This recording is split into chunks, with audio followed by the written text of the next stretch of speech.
Hello everyone and welcome to the Athlete Tribe channel.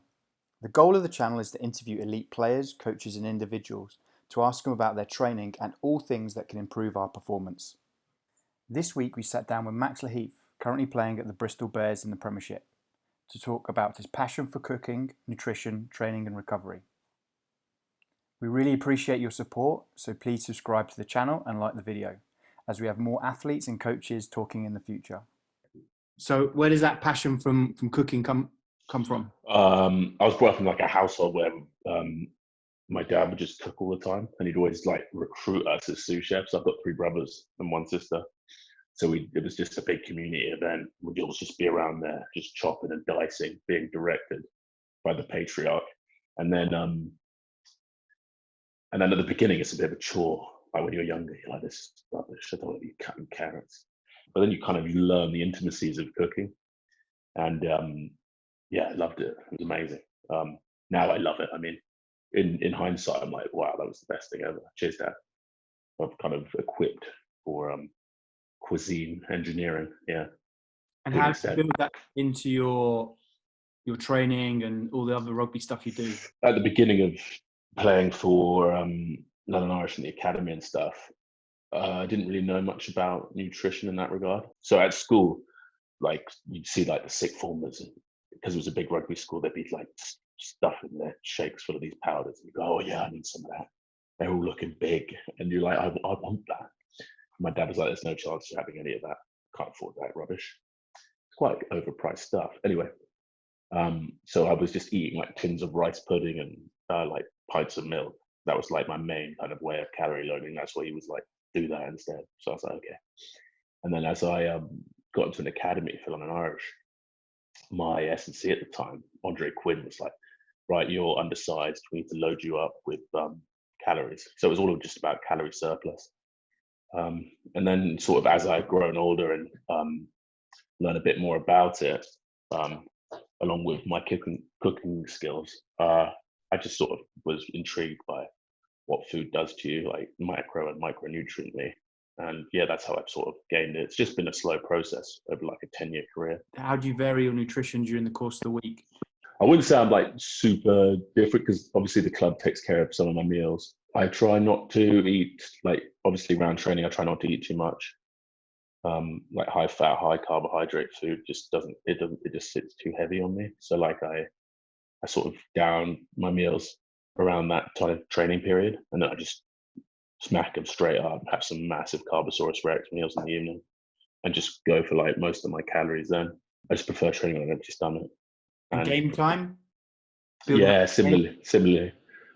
Building up to, it depends what time the game is. If it's real early, I probably would just eat a load that evening, the evening before, and just carb load there, and then eat most of my food via liquid, so like a smoothie or like those carbohydrate gels.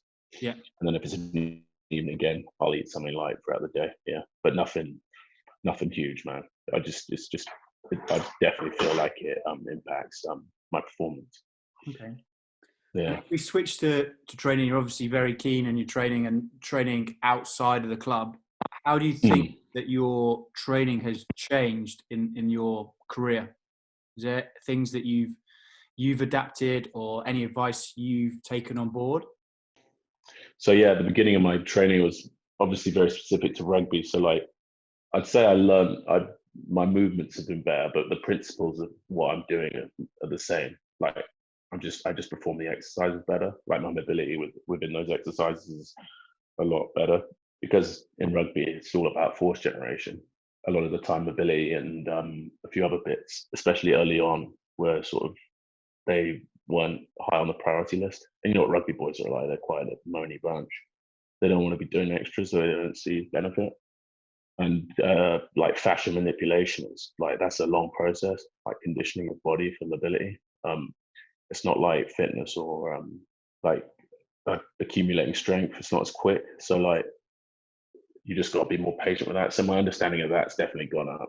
And with the fitness industry sort of going towards like mobility and yoga and gymnastics and that kind of movement element, um, I feel like that's also happening in pro rugby. So we like got yoga teachers coming in, stuff like that.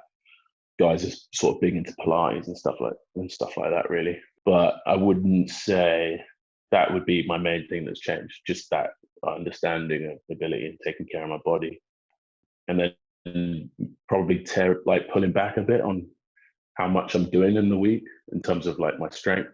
Yeah. Just being mindful of what I can actually get away with for the weekend to perform my best on the game day. Because if you're just ending your nervous system with just heavy deads, like 72, 48 hours before a game, I find that it can very much impact your performance. Yeah. Although it feels glorious, but yeah.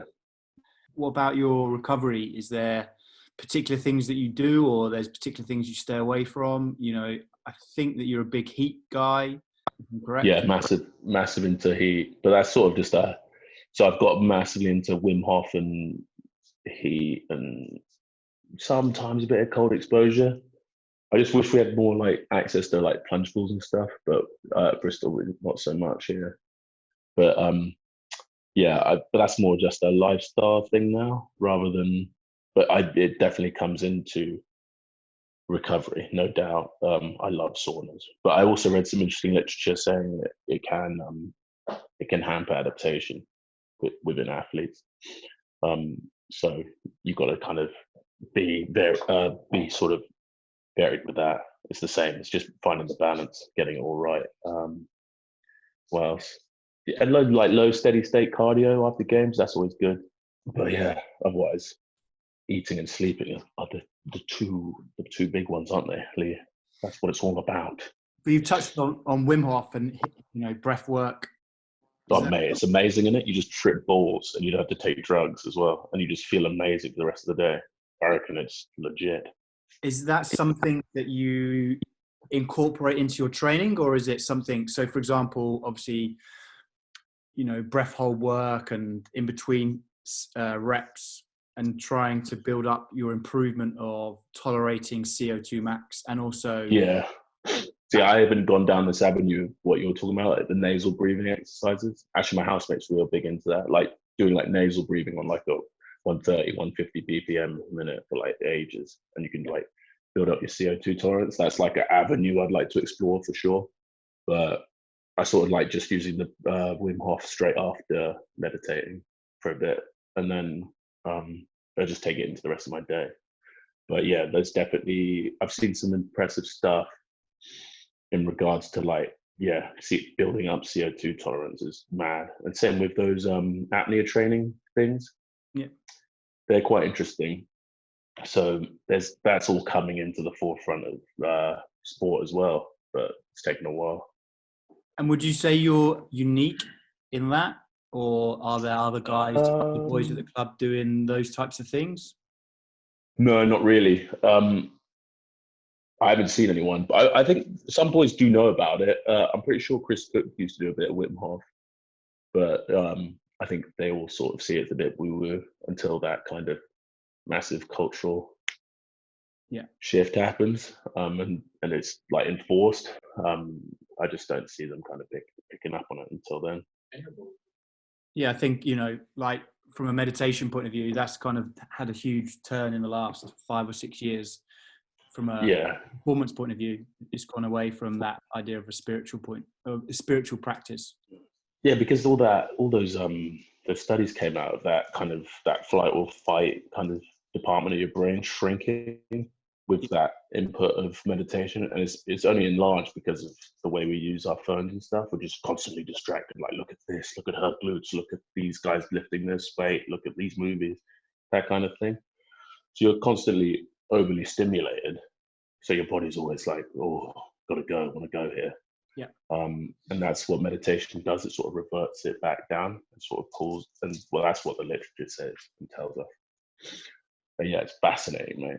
So I'm sort of trying to get more mindful about that sort of stuff. But it's one of those things that I have very much a love-hate relationship with. Like breath work, so emotional, isn't it? Like it's quite hard. It's taxing. Like you get into it and you got to go hard. So yeah, especially Wim Hof stuff is pretty intense. Other stuff's a bit calmer. Yeah. But if we looked at that, what about in terms of your preparation from a mental point of view? for games? So early in my career, I was thinking about this the other day actually. Early in my career, it was so easy to get up for games. I'd be like, this is easy. You're just hyped up. You're like, I'm going to try and end him. Oh, look at him. He's played a few times for him. I'm going to try and end him. That huge Uso's getting it. Like, you're all over. You're just ready for war. That's my game anyway. But now, as I've got older, I've sort of desensitized by the event to a to like a point. So what's more like encouraging for me is when I perform and I don't really want to. Do you know what I mean? It's weird. But like in my head when I'm like onto it, but I wasn't like overly emotionally stimulated by the occasion. Yeah. But I'm still there. I'm still doing the job real well. That's like an art. That's like a skill in itself, I find.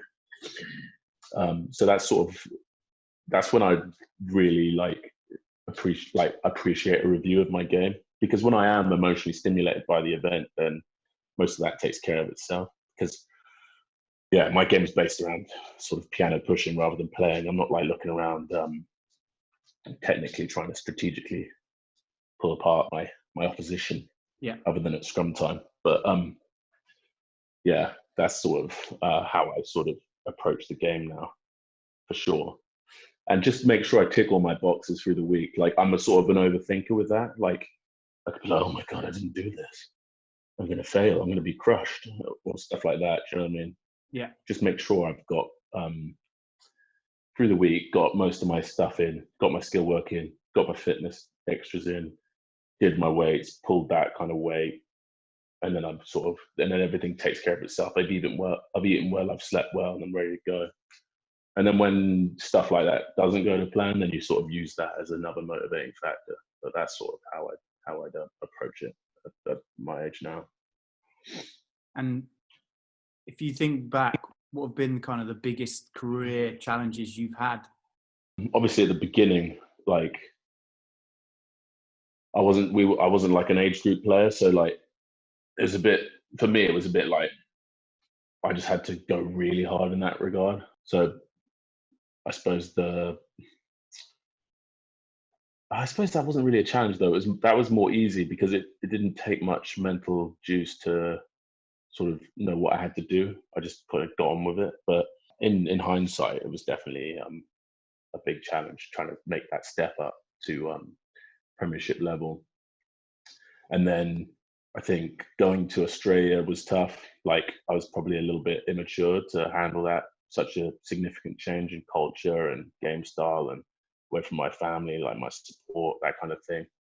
A few injuries here and there. I had a few chronic problems, like injury wise, sort of like dealing with that. Like, that can be difficult. Like, when you've got some kind of ailment and you just can't seem to figure it out, and it lasts for a large majority of the season. And that happened to me sort of late on in my 20s. So I was like 28 when it first started happening. I just had like knee issues and stuff. And when it's taking up so much of your mental juice, it's very hard to like concentrate on playing the game.